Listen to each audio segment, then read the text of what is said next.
判断一个个体是真正的人类还是 AI 有很多个方法，比如拥有人类外表的 AI，必须在身体的外表某一处装有一个明显的标志，胎记、疤痕等等都有可能。开关可以设计成人类的胎记。这个用做一下，要不然我去帮你拿做。没事，我擦擦就好了。岁月，开学这几天你去哪了？啊，我去我姥姥家了，因为姥姥生病了。就一直待在姥姥家，哪里没去？啊，是啊，因为姥姥身体不好嘛。那周一开学你又去哪了？不也还在姥姥家吗？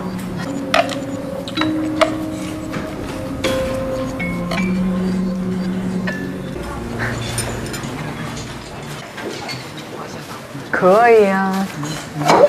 哎，我。小常啊，你干嘛呀？算，没事。而且常也不是故意的，我一会儿整就好了。万一我就是故意的呢？常啊，你什么意思啊？怎么可能是故意的呢？岁月，你应该没有找人吵过架吧？没有啊。我怀疑你是脾气太好，还是太乐观，或者是根本没有情感。是长安。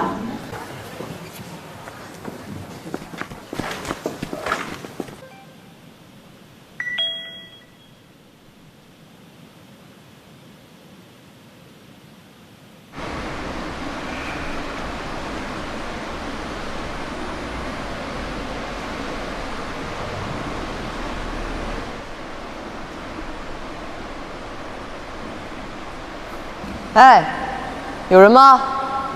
有人吗？喂！